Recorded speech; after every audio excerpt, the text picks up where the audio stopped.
नमस्कार। मैं Pankaj Kumar, assistant professor history, DAV PG college Siwan. आज आप लोगों से जैनिज्म अर्थात जैन धर्म पर चर्चा करूंगा। महावीर जैन धर्म के संस्थापक नहीं थे, वरन इस धर्म के अंतिम महत्वपूर्ण तीर्थंकर थे। जैन धर्म की स्थापना का श्रेय जैनियों के प्रथम तीर्थंकर ऋषभदेव को दिया जाता है। महावीर का तीर्थंकरों की श्रृंखला में 24वां स्थान आता है। 23वें तीर्थंकर पार्श्वनाथ भी काफ़ी प्रसिद्ध हैं। महावीर के जन्म के संबंध में विद्वानों में परस्पर मैत्रता नहीं मिलती है। कुछ विद्वान इनका जन्म 540 ईस्वी पूर्व में तथा कुछ 599 ईस्वी पूर्व में वैशाली के निकट कुंड ग्राम में हुआ मानते हैं। महावीर के बचपन का नाम वर्धमान था। इनके पिता का नाम सिद्धार्थ तथा माता का नाम त्रिशला था, जो लिच्छवी कुल के प्रमुख चेतक की बहन थीं। महावीर के पिता सिद्धार्थ वज्जिश्रंग के ज्ञात्रिक क्षत्रिय कुल के प्रधान थे। मातृपक्ष से वे मगध के हर्यंक राजाओं बिंबिसार तथा अजातशत्रु के निकट संबंधी थे। युवावस्था में कुंडनीय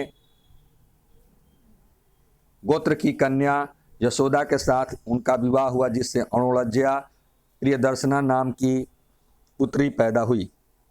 वर्धमान ने 30 वर्ष की अवस्था में बड़े भाई नंदीवर्धन से आज्ञा लेकर गृह त्याग दिया।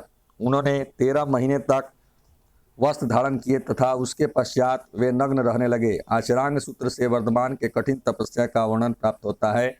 12 वर्षों की कठोर तपस्या तथा साधना के पश्चात जिरिम्भिक गांव के समीप ऋजुपालिका नदी के तट पर एक साल के वृक्ष के नीचे उन्हें कैवल्य ज्ञान प्राप्त हुआ। इसी कारण उन्हें कैवलीन की उपाधि मिली। अपने समस्त इंद्रियों पर विजय प्राप्त करने के कारण वे जिन विजेता कहलाए। अपरिमित पराक्रम दिखाने के कारण उनका नाम महावीर पड़ा। उन्हें अहर्थ, योग्य, निर्ग्रंथ, बंधन रहित भी कहा गया। ज्ञान प्राप्ति के बाद महावीर ने चंपा, वैशाली, राजगृह, श्रावस्ती आदि नगरों में भ्रमण कर अपने मत का प्रचार किया। वैशाली के लिच्छवी सरदार चेतक, अवंती के राजा प्रद्योत एवं उसकी रानियां बिंबिसार और उसकी रानियां कौशाम्बी एवं सिंधु सौवीर के राजाओं ने महावीर के मत को अपनाया। अजातशत्रु के समय उनके मत की बहुत उन्नति हुई। 30 वर्षों तक उन्होंने अपने मत का प्रचार किया तथा उनकी मृत्यु 72 वर्ष की उम्र में राजगीर के समीप पावापुरी नामक स्थान पर हुई। महावीर ने अपने पूर्वगामी तीर्थंकर पार्श्वनाथ के 4 महाव्रत अहिंसा, जीव हिंसा न करना, सत्य, सदा सत्य बोलना, अपरिग्रह, संपत्ति संग्रह न करना, अस्तेय, चोरी न करना में 5वां महाव्रत ब्रह्मचर्य को जोड़ा।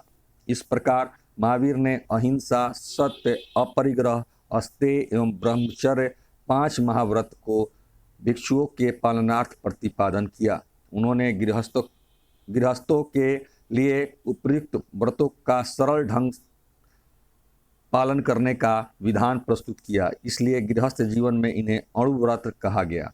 पार्श्वनाथ ने भिक्षुओं को वस्त्र धारण करने की अनुमति प्रदान की, परंतु महावीर ने उन्हें नग्न रहने का उपदेश दिया।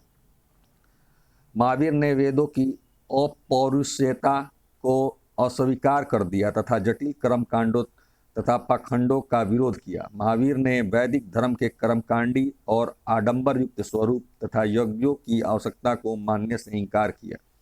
ईश्वर में भी इनकी आस्था नहीं थी। जैन धर्म ने जाति प्रथा की आलोचना करने के बावजूद इसे स्वीकार किया। जैन धर्म के अनुसार कर्मफल के अनुसार मनुष्य का जन्म उच्च या निम्न वर्ण में होता है। महावीर ने अपना पहला उपदेश राजगृह के निकट विपुलाचल पहाड़ी पर दिया। उन्होंने संसार को दुख मूलक माना। मनुष्य जरा, वृद्धावस्था तथा मृत्यु से ग्रस्त है। व्यक्ति को सांसारिक जीवन की तृष्णाएं घेरे रहती हैं। संपत्ति संचय के साथ ही मनुष्य की कामना रूपी पिपासा बढ़ती जाती है, जिसका कोई अंत नहीं है। काम भोग विष के समान है, जो अंततः दुख को ही उत्पन्न करते हैं। संसार त्याग तथा संन्यास ही व्यक्ति को सच्चे सुख की ओर ले जा सकता है। जैन धर्म के अनुसार सृष्टिकर्ता ईश्वर नहीं है, किंतु संसार को एक वास्तविक तथ्य माना गया है, जो अनादिकाल से विद्यमान है। जो वस्तु है उसका न होना, अभाव संभव नहीं है। संसार के सभी प्राणी अपने अपने संचित कर्मों के अनुसार विभिन्न योनियों में उत्पन्न होते हैं और कर्म फल भोगते हैं। कर्म फल ही जन्म तथा मृत्यु का कारण है। जैन धर्म में भी सांसारिक तृष्णा बंधन से मुक्ति को निर्वाण कहा गया है। कर्म फल से छुटकारा पाकर ही व्यक्ति निर्वाण की ओर अग्रसर हो सकता है। कर्म फल से छुटकारा पाने के लिए त्रिरत्न का अनुशीलन आवश्यक है। ये त्रिरत्न है सम्यक दर्शन, सत्य में विश्वास को सम्यक दर्शन कहा गया है। सम्यक ज्ञान, शंकाहीन एवं वास्तविक ज्ञान ही सम्यक ज्ञान है। जैन धर्म और उसके सिद्धांतों का ज्ञान ही सम्यक ज्ञान है। सम्यक आचरण या चरित्र सांसारिक विषयों से उत्पन्न सुख दुख के प्रति संभाव सम्यक आचरण या चरित्र है। जो कुछ भी जाना जा चुका है और सही माना जा चुका है उसे कार्य रूप में परिणत करना ही सम्यक चरित्र है। इंद्रियों एवं कर्मों पर पूर्ण नियंत्रण सम्यक आचरण या चरित्र है। त्रिरत्नों के अनुसरण करने से कर्मों का जीव की ओर बहाव रुक जाता है, जिसे संवर कहते हैं। इसके बाद पहले से जीव में व्याप्त कर्म समाप्त होने लगते हैं। इस अवस्था को निर्जरा कहा गया है। जब जीव से कर्म का अवशेष बिल्कुल समाप्त हो जाता है तब वह मोक्ष की प्राप्ति कर लेता है। मोक्ष की प्राप्ति के लिए महावीर ने तपश्चर्या एवं काया क्लेश पर बल दिया है।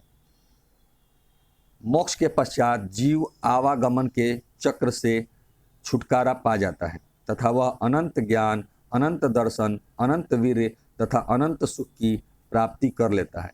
इसे जैन शास्त्रों में अनंत चतुष्टय की संज्ञा प्रदान की गई है। जैन दर्शन में समस्त संसार को जीव तथा अजीव नामक दो तत्वों से बना हुआ बताया गया है। जैन धर्म में जीव का अर्थ संसारी आत्मा से है। अजीव को 5 भागों में बांटा गया है। पुद्गल अर्थात भौतिक तत्व, धर्म, अधर्म, आकाश एवं काल। जैन दर्शन में पदार्थ का विभाजन अस्तिकाय अर्थात पुद्गल, जीव, आकाश, धर्म, अधर्म और अनस्तिकाय अर्थात काल में किया गया है। जैन दर्शन में कर्म को पौद्गलिक अर्थात भौतिक वस्तुओं जैसा माना गया है। जैन दर्शन में अज्ञान से उत्पन्न कुप्रवृत्तियों, लोभ, क्रोध, मान, माया को कासाय कहा गया है। कासाय के कारण जीव की ओर कर्मों का बहाव शुरू हो जाता है, जिससे आश्रव कहा गया है। आश्रव के कारण जीव कर्मों से जकड़ लिया जाता है, जिसे बंधन कहा गया है। कर्म फल के बंधन से छुटकारा पाने अर्थात मोक्ष कैवल्य के लिए त्रिरत्न के अनुशीलन पर बल दिया गया है। जैन धर्म में अनेक प्रकार के ज्ञान को परिभाषित किया गया है। इंद्रिय जनित ज्ञान को मति, श्रवण ज्ञान को श्रुति, दिव्य ज्ञान को अवधि तथा अन्य व्यक्ति के मन मस्तिष्क को जान लेने को मनः पर्याय कहा गया है। इसके अतिरिक्त सर्वश्रेष्ठ तथा पूर्ण ज्ञान को कैवल्य कहा जाता है। जैन दर्शन में ज्ञान के 3 स्रोत माने गए हैं: प्रत्यक्ष, अनुमान तथा तीर्थंकरों के वचन। स्यादवाद यह ज्ञान संबंधी जैन सिद्धांत है, जिसके अनुसार प्रत्येक पदार्थ का स्वरूप या सत्ता सापेक्षिक है। इसके अनुसार दृष्टिकोण की भिन्नता के कारण हर ज्ञान विभिन्न स्वरूपों में व्यक्त किया जा सकता है। इस सप्तभंगी ज्ञान को स्यादवाद कहते हैं। महावीर ने अपने जीवन काल में एक संघ की स्थापना की, जिसमें उन्होंने 11 अनुयायी सम्मिलित किए, जो गणधर कहलाए। महावीर के जीवन काल में ही उनके धर्म का मगध तथा समीपवर्ती क्षेत्रों में व्यापक प्रचार हो गया। जैन धर्म के सदस्य 4 वर्गों में विभक्त थे: प्रथम भिक्षु, दूसरे भिक्षुणी, तीसरे श्रावक तथा चौथे श्राविका। इनमें से भिक्षुक तथा भिक्षुणी तो सन्यासी होते थे, किंतु श्रावक तथा श्राविका गृहस्थ जीवन बिताते थे। जैन संघ सिद्धांततः सभी जातियों के लिए खुला था। महावीर ने स्त्रियों को भी पुरुषों के समान संघ में पूर्ण अधिकार देना स्वीकार किया। जैन धर्म पुनर्जन्म एवं कर्मवाद में विश्वास करता है। उसके अनुसार कर्म फल ही जन्म तथा मृत्यु का कारण है। जैन धर्म में युद्ध एवं कृषि दोनों वर्जित हैं, क्योंकि दोनों में जीवों की हिंसा होती है। आरंभ में जैन धर्म में मूर्ति पूजा का प्रचलन नहीं था, किंतु बाद में तीर्थंकरों की मूर्तियां बनने लगी और उनकी पूजा भी होने लगी। महावीर के निर्माण के 200 वर्षों बाद मगध में 12 वर्षों तक अकाल पड़ा, अतः बहुत से जैन भद्रबाहु के नेतृत्व में प्राण बचाने हेतु दक्षिण की ओर चले गए एवं शेष जैन लोग स्थूल भद्र के नेतृत्व में मगध में ही रह गए। अकाल समाप्ति के बाद जब वे मगध लौटे तो उनमें वैचारिक मतभेद उत्पन्न हो गए। तब से दक्षिणी जैन दिगंबर तथा मगध के जैन श्वेतांबर कहलाए। श्वेतांबर स्त्री के लिए मोक्ष प्राप्ति को संभव मानते थे, जबकि दिगंबर इसके विपरीत थे। श्वेतांबर श्वेत वस्त्र धारण करते थे, जबकि दिगंबर नग्न रहते थे। श्वेतांबर संप्रदाय के लोग प्राचीन ग्रंथों जैसे अंग, उपांग, प्रकीर्णक आदि को प्रमाणिक मानकर उसमें विश्वास करते थे, किंतु दिगंबर इन्हें मान्यता नहीं प्रदान करते थे। श्वेतांबर ज्ञान प्राप्ति के बाद भी भोजन ग्रहण करने में विश्वास करते थे, जबकि दिगंबर ज्ञान प्राप्ति के बाद भोजन ग्रहण करने के विरुद्ध थे। जैन शास्त्रों को एकत्र करने तथा उन्हें स्वरूप देने के लिए चतुर्थ शताब्दी ईसा पूर्व में जैन धर्म की प्रथम महासभा पाटलिपुत्र में आयोजित की गई, किंतु भद्रबाहु के अनुयायियों ने इसमें भाग नहीं लिया। पाटलिपुत्र की सभा में जो सिद्धांत निर्धारित किए गए वे श्वेतांबर संप्रदाय के मूल सिद्धांत बन गए। कालांतर में जैन धर्म का केंद्र मगध से पश्चिमी भारत की ओर स्थानांतरित हो गया। जैन धर्म का स्वरूप निश्चित करने में वल्लभी की महासभा का विशेष योगदान है। यह 6ठी शताब्दी में देवर्धि क्षमाश्रमण की अध्यक्षता में संपन्न हुई। इस समय तक पाटलिपुत्र की सभा द्वारा निर्धारित किए गए सिद्धांत अव्यवस्थित तथा क्रमशः विलुप्त हो चुके थे, अतः इस सभा में उनका नए ढंग से निर्धारण एवं संपादन किया गया। इस सभा द्वारा निर्धारित किया गया स्वरूप आज तक विद्यमान है।